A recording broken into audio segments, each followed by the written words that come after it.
To our breaking news this morning, nations at the COP26 Summit in Glasgow have signed off on an historic climate agreement after negotiations extended well into the night and well beyond the initial deadline. The final agreement maintains a request for nations to update their pledges by the end of the year. But commitments to help poorer nations have been softened, as has a pledge to phase out coal. Now, many countries express reservations to aspects of the text, but ultimately all nations compromised and accepted a deal. Well, Steve Canadian joins us now for more. And Steve, can you just take us through how these final negotiations played out? Well, Kath, maybe I'll start with the beginning of the day, because it was quite a long day of negotiations and you could see them play out in real time with cameras on them. Diplomacy is all normally something done behind closed doors, but we could see people like US Climate Envoy John Kerry talking with the Chinese, talking with the Europeans. You could see it all playing out. And then after a day of these kind of negotiations, really about what was in the third draft of this agreement, there were then 2 hours of a session where delegates from different countries got up and said what they thought about the final draft that they were basically going to approve or not approve.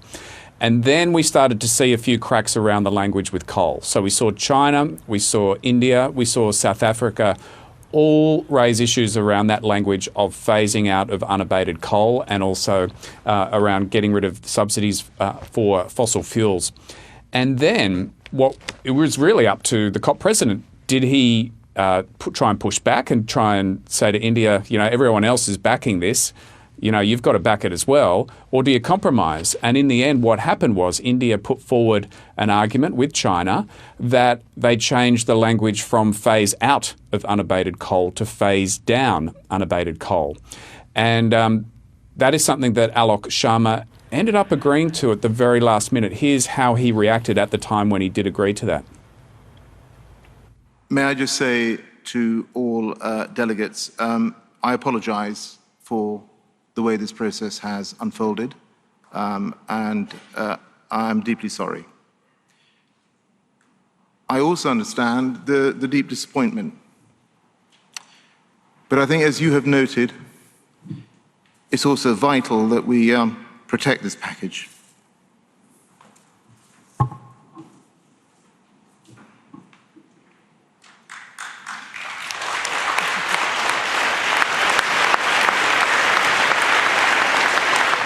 So clearly emotional president there, Steve. We know that there was almost 200 nations, with many with competing interests looking to get this deal done. How have all those countries reacted to the amendments to coal?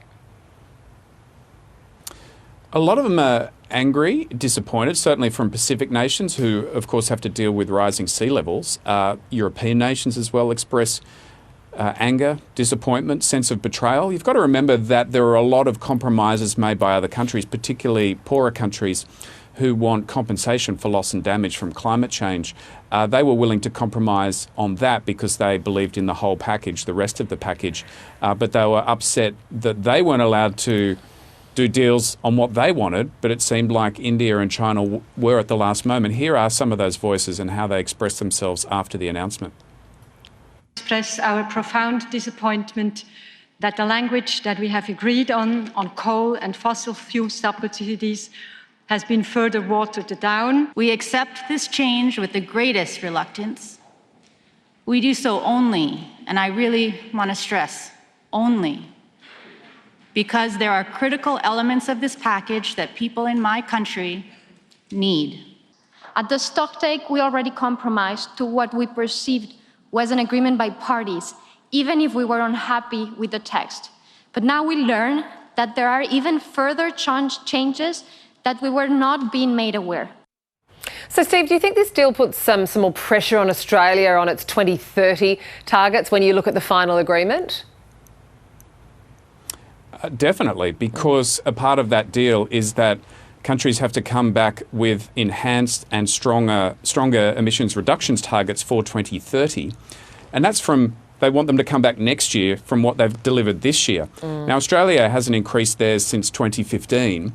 So they're asking those countries all to come back with enhanced ones. So I think you'll see pressure on Australia there. But I think in broader terms, coal is on the nose with a lot of countries, even though in this agreement the language is now phased down rather than phase out. There is a lot of countries in the world that want coal phased out, and that is one of Australia's largest exports. So I think that will have implications for Australia in the coming decade. And so all up, Steve, do you think the summit will be considered a success?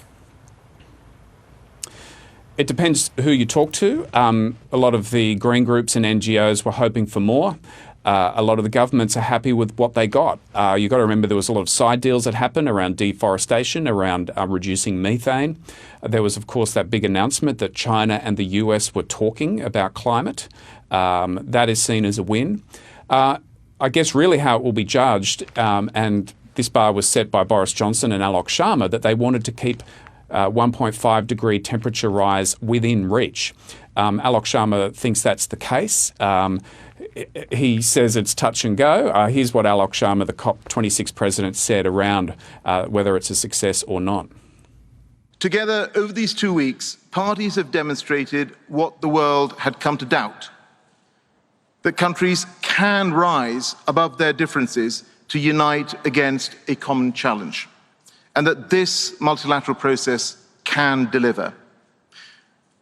Now, I know that some parties, many of you, have sacrificed wording that you held dear for the sake of a balanced outcome, and I thank you for doing so. Just as I thank parties that have held their nerve under pressure so that we can deliver a strong final text. I think we can all be proud of what collectively we have delivered. That is the president of COP26, Alok Sharma, talking a short time ago. And Kath, of course, the big issue now is what happens after COP26. What are those pledges? Do those pledges get matched?